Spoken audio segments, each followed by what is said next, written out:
नमस्कार। स्वागत है आपका। दोस्तों, क्या आप बता सकते हैं कि दोस्तों भारत की राष्ट्रभाषा क्या है? यदि दोस्तों हाँ, फिर दोस्तों शायद आप इसका जवाब हिंदी दें। पर दोस्तों नहीं, ये इसका सही जवाब नहीं है, क्योंकि दोस्तों भारत की कोई राष्ट्रभाषा है ही नहीं। जी हाँ दोस्तों, आप बिल्कुल ठीक सुन रहे हैं कि दोस्तों भारत की कोई भी राष्ट्रभाषा नहीं है।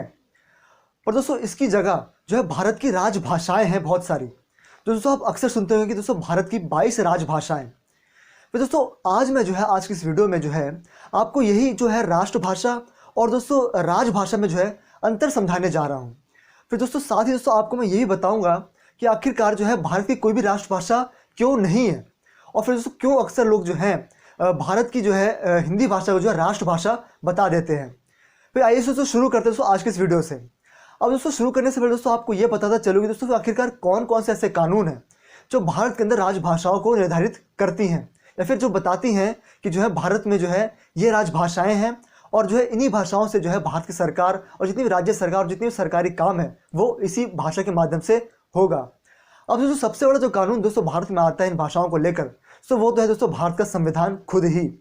दोस्तों जो भारत का संविधान है दोस्तों उसका भाग दोस्तों 17 के तहत दोस्तों आर्टिकल 343 से 351 के बीच में, यानी दोस्तों 343 से 351 के बीच में जो है दोस्तों भारत की राजभाषाओं के बारे में बात करी गई है।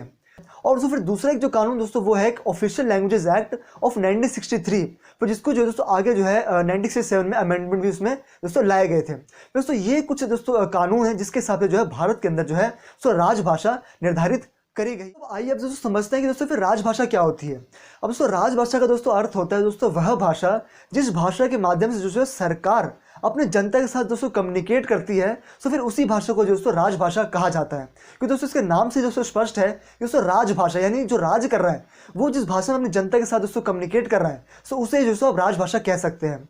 और दोस्तों राजभाषा को दोस्तों इंग्लिश में दोस्तों है ऑफिशियल लैंग्वेज कहा जाता है।